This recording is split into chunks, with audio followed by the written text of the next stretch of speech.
और आप हैं मेरे YouTube channel grow with biology में। आज जो टॉपिक हम पढ़ने जा रहे हैं वो है बायोसेंसर्स। तो चलिए देखते हैं बायोसेंसर्स क्या होता है। बायोसेंसर एक एनालिटिकल डिवाइस है जो डिटेक्ट करता है, मेजर करता है और डिस्प्ले करता है क्वांटिटी ऑफ बायोलॉजिकल सब्सटेंस। अब ये सारा जो है, ये डेफिनेशन जो है, ये एकदम टेक्निकल हो गया। तो अगर हम अपने लैंग्वेज में या इजी लैंग्वेज में समझे तो बायोसेंसर एक इंस्ट्रूमेंट है जो मैक्सिमम लोगों के घर में आज के डेट में प्रेजेंट होता है। जैसे कि ब्लड शुगर टेस्ट करने का किट, बीपी मेजर करने का किट, प्रेगनेंसी टेस्ट करने का किट। साथ ही साथ अगर हम ऑक्सीजन मीटर की बात करें तो वो भी एक छोटा सा पोर्टेबल इंस्ट्रूमेंट है जो रिएक्ट करके आपको रिजल्ट देता है। तो ये छोटे छोटे जो इंस्ट्रूमेंट है ये करते क्या है, ये सबसे पहले उसको डिटेक्ट करता है। जैसे आपको अगर ब्लड शुगर चेक करना है तो वो इंस्ट्रूमेंट जो है वो पहले आपके ब्लड में शुगर का कंसंट्रेशन पता करेगा, फिर उसको नापेगा और उसके बाद उसके अकॉर्डिंग एक डाटा डिस्प्ले करेगा जो आपको डिस्प्ले में दिखता है कि इतना शुगर है। तो वो डिस्प्ले, ये पूरा प्रोसेस उस छोटे से इंस्ट्रूमेंट के अंदर होता है। अब इसके नाम पे आते हैं, इसका नाम है बायोसेंसर। बायो मतलब लिविंग ऑर्गेनिज्म को सेंस करने वाला या लिविंग सिस्टम में जो चेंज हो सकता है वैसे कुछ चीजों को चेंज करने वाला। तो ये एक कॉम्बिनेशन है टेक्नोलॉजी का विद बायोलॉजिकल साइंस या लाइफ साइंस, जहाँ पे लिविंग क्रिएचर्स यूज किए जा रहे हैं, लिविंग सैंपल्स यूज किए जा रहे हैं, blood sample, microbial sample use करके उसका डिटेक्शन किया जाता है। तो बायोसेंसर में तीन तरह के रिएक्शंस होते हैं। सबसे पहला होता है बायोलॉजिकल कंपोनेंट। इस बायोलॉजिकल कंपोनेंट को बोला जाता है बायो रिसेप्टर। बायो रिसेप्टर क्या करता है, ये सबसे पहले जिसको आप एनालाइज करना चाहते हो उसको पहचानता है। जैसे हमने कहा कि मुझे ब्लड टेस्ट करना है तो मेरा सैंपल जो होगा वो ब्लड होगा और उसके अंदर ग्लूकोज को पहचानना। तो जो बायो रिसेप्टर होगा शुगर टेस्टिंग का, वो रिकॉग्नाइज करेगा ग्लूकोज को इन ब्लड। फिर आता है ट्रांसड्यूसर्स जो इस बायोलॉजिकल इंटरैक्शन को सिग्नल में कन्वर्ट करेगा। अभी इंटरैक्शन कहाँ हुआ, जो आपका बायो रिसेप्टर है उसी में एक सैंपल होगा और सैंपल के सामने में प्रेजेंट होगा उसका एनालिटिकल रिसेप्टर, जहां पे वो एनालाइट और रिसेप्टर रिएक्ट करेगा। रिएक्ट जब करेगा तो कुछ ना कुछ सिग्नल वो रिलीज करेगा।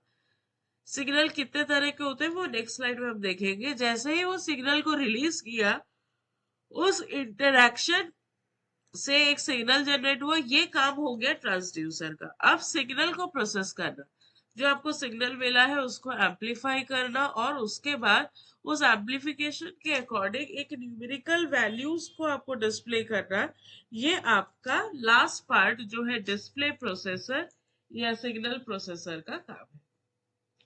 तो आपने अपने ब्लड टेस्ट टीचिंग किट में ब्लड डाला।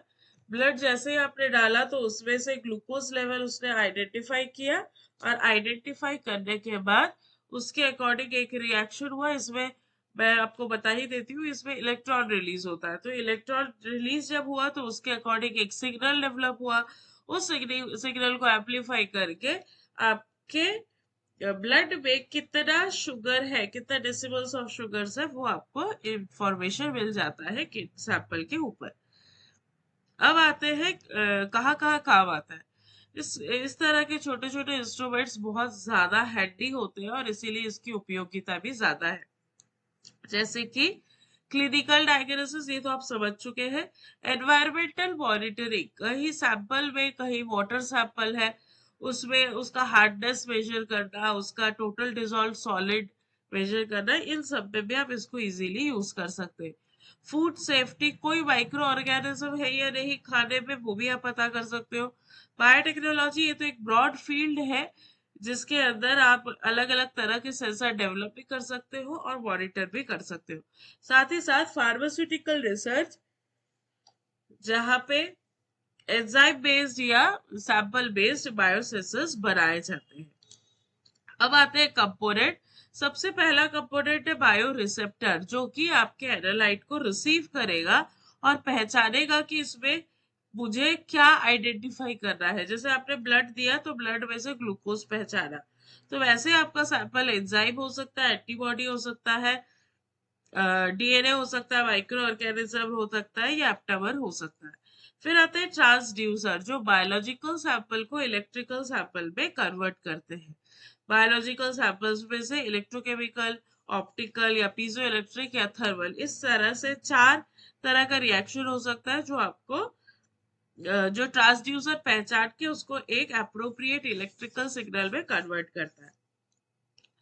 फिर आते हैं सिग्नल प्रोसेसर। सिग्नल प्रोसेसर का काम है जो सिग्नल आया है उसको प्रोसेस करके एम्पलीफाई करना। लास्ट पार्ट है डिस्प्ले सिस्टम, जो आपका एम्पलीफाइड रिजल्ट एक डिजिटल स्क्रीन के ऊपर या फिर कंप्यूटर के ऊपर आपको डिस्प्ले करके दिखा दे। तो ये है कंपोनेंट्स ऑफ बायोसेंसर।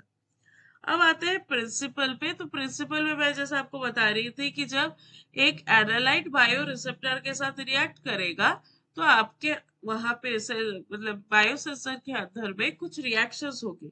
तो वो रिएक्शंस में क्या होगा, उस रिएक्शन में 4 चीजें मैक्सिमम केसेस में होती है कि रिएक्शन होने के कारण हीट जनरेट हुआ, रिएक्शन होने के कारण प्रोटॉन रिलीज हुआ, रिएक्शन होने के कारण इलेक्ट्रॉन फ्लो बढ़ गया, या फिर ऑप्टिकल चेंजेस आए। तो ये जो 4 तरह की चीजें हैं या रिएक्शन है, इसको ट्रांसड्यूसर पकड़ता है, रिसीव करता है और उसको एक इलेक्ट्रिकल सिग्नल में कन्वर्ट करता है, जिसको एम्पलीफाई करके या डिस्प्ले करके आप डिस्प्ले स्क्रीन पे देख सकते हो। जैसे कि ग्लूकोज बायोसेंसर का एग्जांपल लेते हैं। तो एनालाइट जो है वो आपका ब्लड है और बायो रिसेप्टर जो है वो एक एंजाइम है जो आपके ब्लड में से ग्लूकोज को रिएक्ट करेगा। तो आपके बायोसेंसर में एंजाइम लगा हुआ है, एंजाइम का नाम है ग्लूकोज ऑक्सीडेज।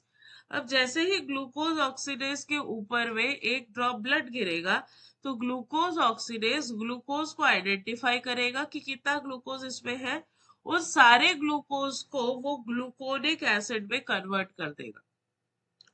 तो ग्लूकोज को उसने ग्लूकोनिक एसिड में कन्वर्ट कर दिया।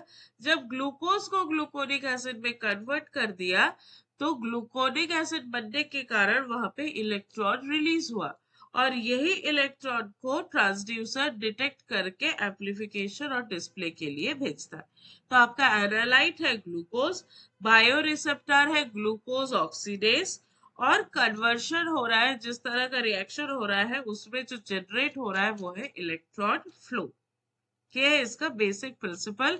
3 स्टेप है। पहला है बाइंडिंग, दूसरा है फिजिकोकेमिकल चेंज और तीसरा है एम्पलीफिकेशन एंड डिस्प्ले।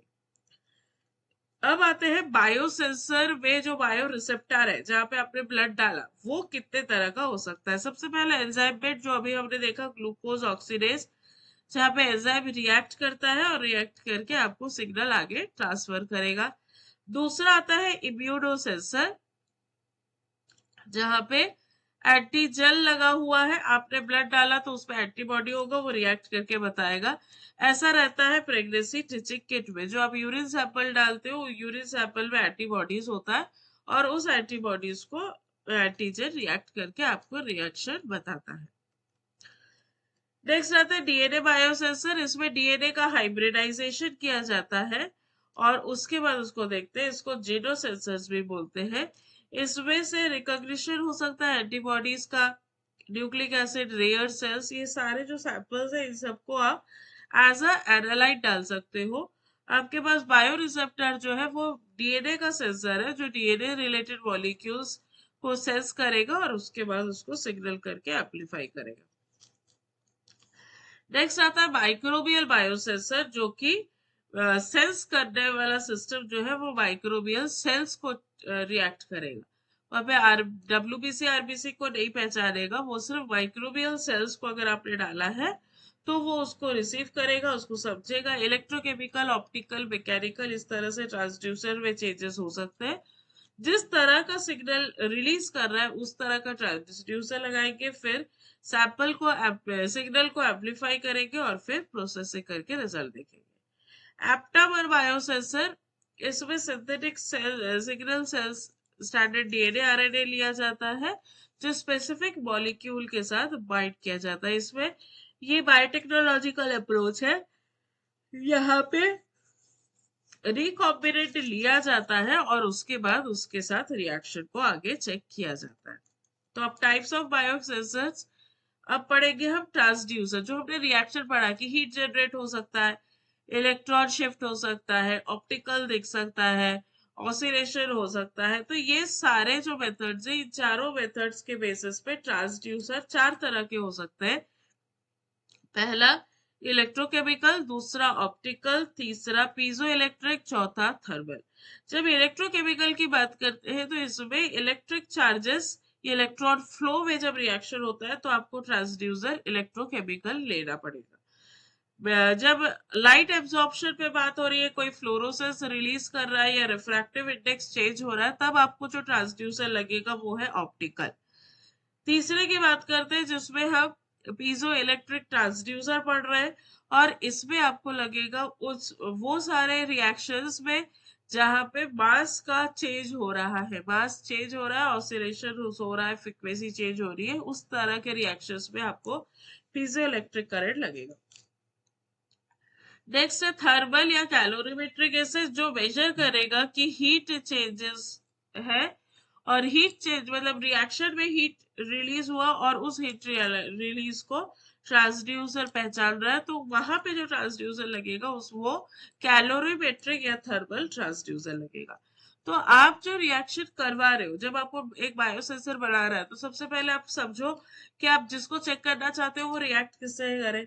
जिससे रिएक्ट करे वो हो जाएगा आपका बायो एनालाइट। तो एनालाइट के साथ आप उसको रिएक्ट करवा दो। फिर उसके बाद रिएक्शन होने के बाद जो सिग्नल रिलीज कर रहा है, वो सिग्नल किस तरह का ट्रांसड्यूसर ले सकता है, उसको आप यहाँ पे ले सकते हो। फिर आते हैं इलेक्ट्रोकेमिकल बायोसेंसर। पहला वैरायटी इलेक्ट्रोकेमिकल। इलेक्ट्रोकेमिकल में तीन वैरायटी होता है, एम्पेरोमेट्रिक, पोटेंशियोमेट्रिक और कंडक्टोमेट्रिक। एम्पेरोमेट्रिक तब यूज किया जाता है जब करंट को मेजर करना है। पोटेंशियोमेट्री तब यूज किया जाता है जब पोटेंशियल डिफरेंस को मेजर करना है। कंडक्टिविटी तब यूज किया जाता है जब कंडक्टिविटी चेंज हो जाए। तो ये तीन आता है इलेक्ट्रोकेमिकल के अंडर। दूसरा है हमारा, ये देखिए डायग्राम, ये एम्पेरोमेट्रिक है जहां पे एनालाइट सिग्नल्स दे रहा है। यहाँ पे पोटेंशियोमेट्रिक, ये है कंडक्टोमेट्रिक। एग्जाम्पल ग्लूकोज वाला, ग्लूकोज में ग्लूकोज कन्वर्ट होता है ग्लूकोनिक एसिड और हाइड्रोजन पेरोक्साइड, और इसके साथ इलेक्ट्रॉन्स रिलीज होता है जो कि करंट के थ्रू मेजर किया जाता है।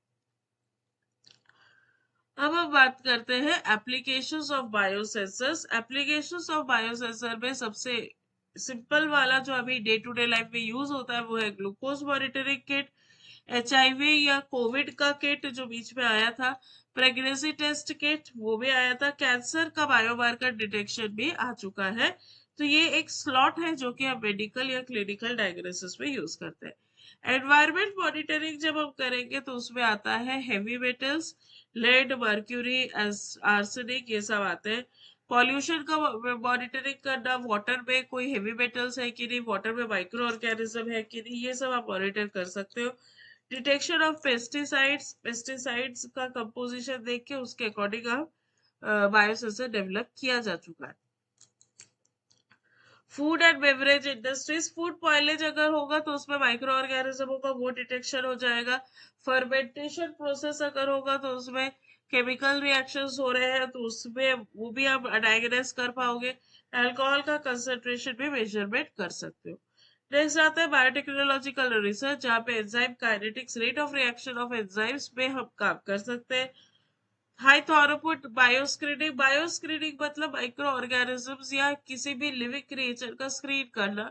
तो उसके लिए हम एनालाइट यूज करके, स्पेसिफिक एनालाइट्स यूज करके या बायोसेंसर्स यूज करके, जो बायो रिसेप्टार्स है उस रिसेप्टार्स को आप जैसे जैसे मॉडिफाई करोगे उस हिसाब से आप उसको यूज कर सकते हो।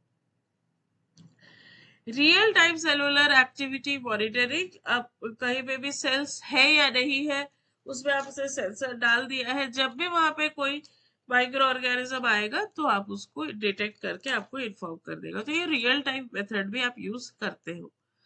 डिफेंस एंड सिक्योरिटी जहाँ पे बायोलॉजिकल वॉरफेयर में एंथ्रेक्स टॉक्सिस ये सब डिटेक्ट किया जाता है। एक्सप्लोसिव और ड्रग डिटेक्शन, इसके लिए भी बायो सेंसर्स है जो आपके जब आप कहीं शॉपिंग मॉल में जाते हो आपके मेटल डिटेक्टर्स है, वो भी एक तरह का सेंसर सिस्टम ही है।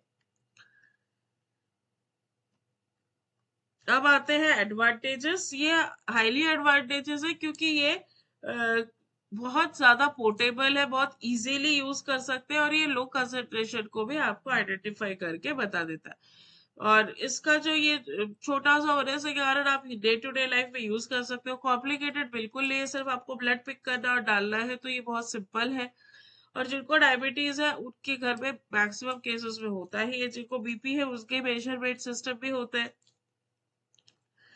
लिमिटेशन ये है कि ये क्योंकि ये इंस्ट्रूमेंट है, इस ये अगर बैटरी से चल रहा है तो बैटरी के चार्जिंग के बेसिस में इसकी जो एक्टिविटी है वो कभी कभार कम हो सकती है। इसका जो लीस्ट काउंट है ये आपको मेजर करना पड़ेगा, ये आपको पता करना पड़ेगा कि इसका लीस्ट काउंट कितना है, और उसके अकॉर्डिंग आप सैंपल्स को यूज कर सकते हैं, बायोरिया सेंसर्स को आप डेली लाइफ में यूज कर सकते हैं। ये महंगा हो सकता है जहां पे लीस्ट काउंट कम हो। लीस्ट काउंट का मतलब है जहां फ्लक्चुएशन ऑफ डाटा की हम बात करते हैं। मेरे नॉर्मल टेस्टिंग में ब्लड शुगर आ रहा है 125 और आपका बायोसेंसर्स भी दे रहा है 130, तो 5 यूनिट्स का डिफरेंसेस है, तो ये एक्सेप्ट हो जाता है। पर आ रहा है 125 और दे रहा है 225, तो ऐसा 100 यूनिट्स का डिफरेंसेस एक्सेप्टेबल नहीं है। तो वो होता है लीस्ट काउंट कि आप कितना फ्लक्चुएशन प्लस माइनस में आपको ये इंस्ट्रूमेंट बताएगा, तो वो आपको पता होना चाहिए। जैसे जैसे लीस्ट काउंट आप बढ़ाते जाते हैं वैसे वैसे इंस्ट्रूमेंट एक्सपेंसिव होते जाता है। एनवायरमेंटल कंडीशंस जो है वो भी एक्यूरेसी को डिफेक्ट करता है। अगर आप ब्लड टेस्ट कर रहे हैं, जो शुगर टेस्ट सबके घर में मैक्सिमम रहता है, आप ब्लड पिक किए बायो रिसेप्टर में डालें और ब्लड अगर पूरी तरह से उसको कवर नहीं करता है तो वो भी आपको गलत रिजल्ट देगा या एरर बता देता है। तो ये एक्यूरेसी चाहिए, एकदम रैंडम नहीं है, पर फिर भी बहुत इजी है यूज करने के लिए, लेमैन भी इसको यूज कर सकते हैं। तो ये है हमारा बायो सेंसर। आगे की वीडियोस में कुछ टॉपिक्स रहेंगे जैसे कि रेडियो एक्टिविटी रहेगा, ऑटो रेडियोग्राफी रहेगा, फिर डीएनए फिंगरप्रिंटिंग रहेगा। तो आपको कैसा लग रहा है, ये समझ में आ रहा है कि नहीं आ रहा है, वो भी बताइए। और साथ में अगर समझ में आ रहा हो अपने फ्रेंड्स के साथ शेयर करिए, लाइक करिए और चैनल को सब्सक्राइब करिए ताकि अपकमिंग वीडियो आप तक पहुंच सके। Thank you and happy study.